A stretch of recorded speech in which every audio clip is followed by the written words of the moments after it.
On January 12, 2022, the girl, Ifunanya, arrived her hometown in Enugwu-ukwu, Anambra State, Nigeria unannounced. What her eyes beheld, no Nigerian movie could prepare her for it. After working for 25 years in America's father had relocated from the United States of America to Anambra State, Nigeria in 2019 to live out his Igbo boy dream. He just wanted to go back home, to Nigeria, and cohabit among his brothers after his retirement from New York City. In the house he had built back home. Ifunanya, his daughter, respected her father's decision with open arms. She saw him off to the airport on the day of his departure. They kept in touch via phone calls. Their communication chain was great until the end of 2021, that Ifunanya noticed that she hadn't heard from him in 6 months. He wouldn't pick her calls nor return her messages. Meanwhile, her dad was receiving $5,000 monthly for Social Security and pension as a pensioner. So money was not a problem now. She became very worried and decided to reach out to her aunt Josephine.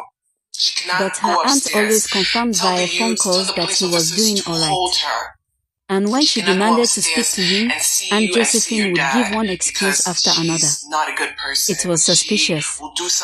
Then one fateful day, the Holy Spirit whispered to her that it was time to go back to Nigeria to do a proper welfare check, to know if her dad was dead or alive. Ifunanya knew her character was neither dubious nor questionable, as to why her father would refuse talking to her for over 6 months. Ifunanya claimed that she often had dreams of her father. In those series of recurrent dreams, he was either crying or looking sober while calling her names. These incidents left her restless. On that fateful morning, she landed at Anambra Airport and then she drove from Oko, the capital city, to Enugu to her hometown. The first shocker was her uncle and his wife Josephine refused her to gain entrance into her own father's compound. They felt offended because they knew that the truth would soon be uncovered. Their anger was mostly because she took them unawares, therefore they didn't prepare for the impending battle. Their noise attracted the villagers.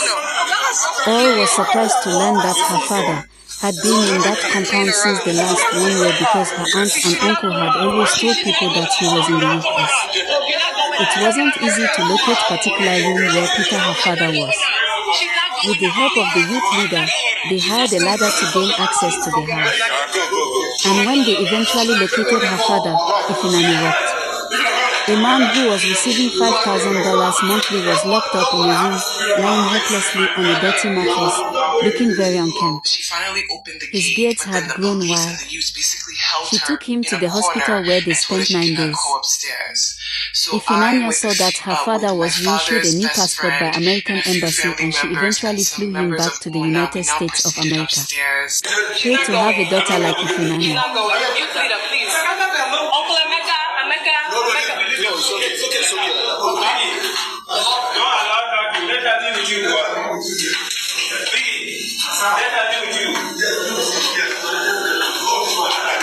All the way up. Yeah.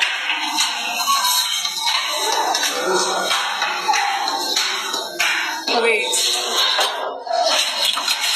Your lashes from the outside. Locked it. Yeah. They locked it from the inside. They locked it from the inside.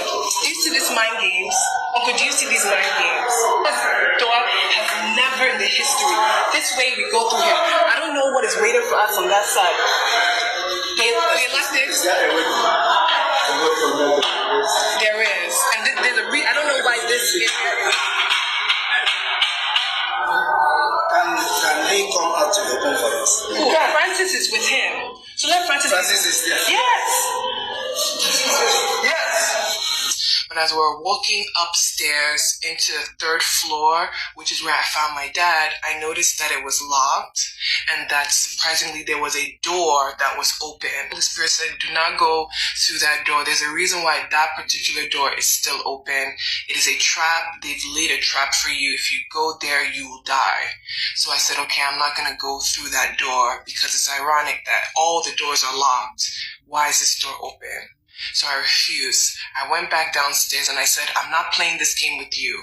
You're not going to This is not a maze. This is my father's house. You're going to bring my father outside, or I'm going to employ the police officers and the youths to break every single window, every single thing in this house until my father's release. I told the youth, please go get a ladder because this is getting out of hand.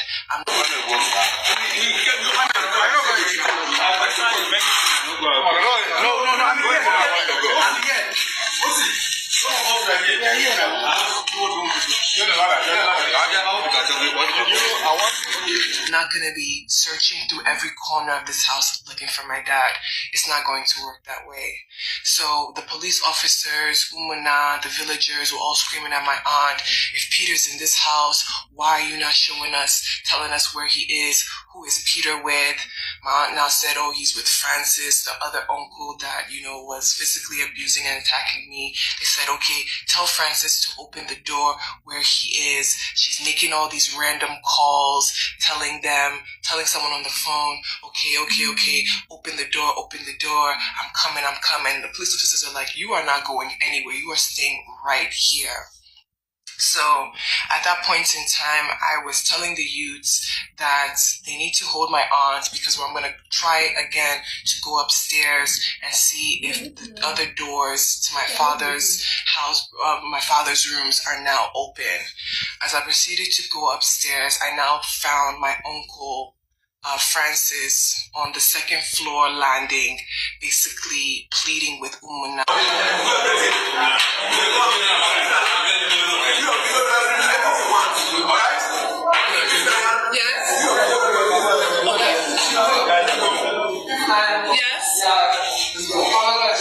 Yes.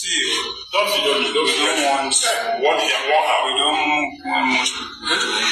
Sir, whose permission are you asking? Okay, first and foremost, Uncle Emeka will come. Yes. Let's go. Please hold Francis. Let him not enter that room when I enter that room. Thank you. Sorry, because this thing is too much. You've seen it. Okay. We don't want to do it on your phone. Please. Excuse me. I'm jello. I'm not stopping anybody.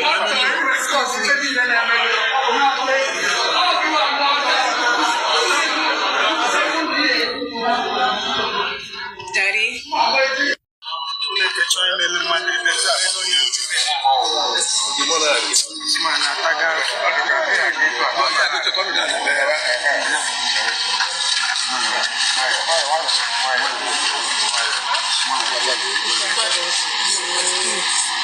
Watch your friend's head. Good.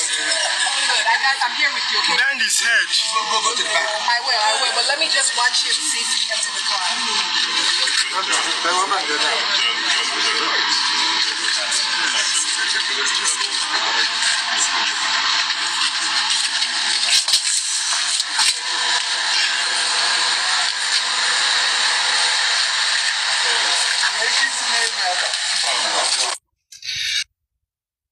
Hello, everyone.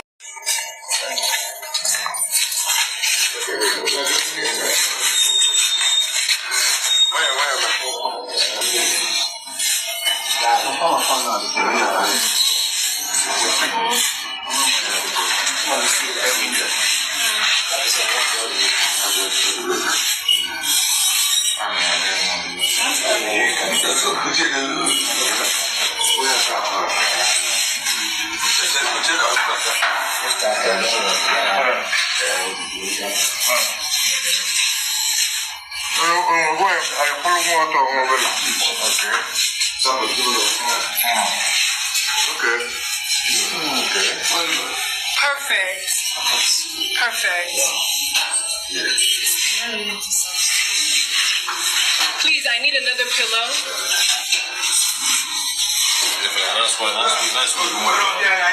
Achom pillow.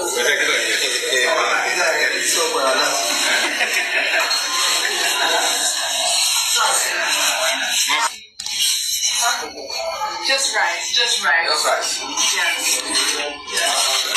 Okay, yes.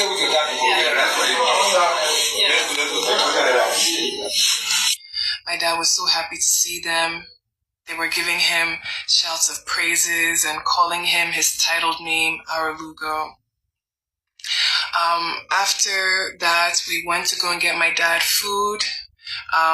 We got him water and made sure that he ate something before he went to bed.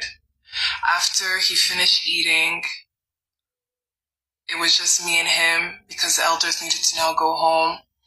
It was advised that 2 members of the youth, the Enugwu-ukwu youth leader and another youth member, would stay in the hospital with us and just keep guard to protect us if we need any help. So I was really relieved to know that somebody, or, the 2 men were there. When I was finally alone with my dad, I cried. I was so thankful to God. My dad was so happy to be outside, and I remember him just blinking and looking around the hospital room, and it wasn't really anything to look at, but he was just relieved to be in a new environment. The next following day, I needed to give my dad a bath, and so with the help of the Enugwu youth leader, we drew some water and proceeded to use some washcloths to just gently clean my dad. And I was in disbelief at how dirty the washcloth was getting. You could see all the dirt and dead skin coming off, which truly meant my uncle and my auntie were not giving him a shower and not keeping him kept. Another sign and testament to their maltreatment.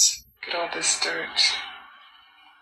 Have they even washed his face in the last week? Later that afternoon, my dad's best friend, Uncle Emeka, came to the hospital and was now saying that he was receiving threats from my dad's brother. I know I mentioned Francis, Uncle Christopher, that's based in Abuja, but my dad has another brother, Uncle Ike, also known as Uncle Gabriel. In the messages, he was basically telling Uncle Emeka that this is a family matter, that he, as Uncle Ike / Uncle Gabriel, has power of attorney over my father and therefore is demanding that I bring my dad back to that compound as his acting power of attorney. When I heard that, I said, my Uncle Gabriel is the biggest fool. He's acting on what power? Does he not know the power of God that is working through me? I said, Holy Spirit, you don't even have to tell me anything. There's no way, no how I am bringing my dad back to that house. After that, the doctors began running some tests and found that my dad was highly dehydrated, malnourished, and that his blood pressure was skyrocket. So they advised that my dad stay in the hospital for a couple of days until his vitals got better so that they could issue him a fit to fly, because the plan was after he got better, we would fly out of Anambra and into Lagos to seek proper medical treatment, because my dad hadn't seen a hospital or a doctor in over a year. In that time, I knew that I needed to go back to my father's house because the day of the rescue, I did not take anything. And I knew I needed his American passport and his Nigerian passport to fly out of Nigeria. So I got a call from Oka headquarters to come to the station where the police would now escort me to my father's compound and release my aunt temporarily out of prison so that she would be able to locate the documents for me to get, because I was acting on my dad's behalf. When we got to the house, she began apologizing, trying to butter me up, and I'm just looking at her like, lady, let's go. Like in and out. At that point in time, the police had found where she had kept the passports and took note of it and gave it to me. In the living room there, I began to open up all the passports and noticed that they were pretty much all expired except for one, his Nigerian passport. So I said, okay, I have his Nigerian passport. Where is his American passport? She looked at me and said, you stole it. said I stole his American passport. How? Hello, everyone. I hope you guys going. It was going into why my ways or my beliefs or how I handled situations regarding my dad when he originally had the stroke. None of that should have resulted in the physical state of my dad. And it left me wondering, why did they do this? It wasn't until I had went to the compound once more that I finally realized where my dad's money was going. It was going into a new home that they were building in my father and the family compound. Take some video. It's a photo. I can't stop you. Thank you.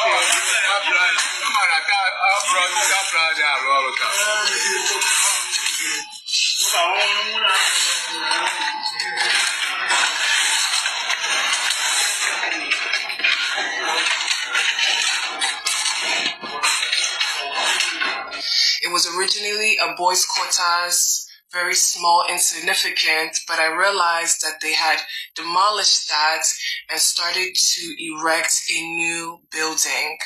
And I believed that that was where all my father's pension and social security was going, because it definitely was not going to his physical and medical necessities. And the crazy thing is, everybody that lives in Nigeria knows that labor is cheap. It's not a secret. So if you think about it, 5,000 USD a month, how much is that in millions? They couldn't find an older woman or an older man and be paying that person 200K a month to take care of my dad. Pennies, a small dent into his pension funds. They couldn't even do that. Hello, everyone.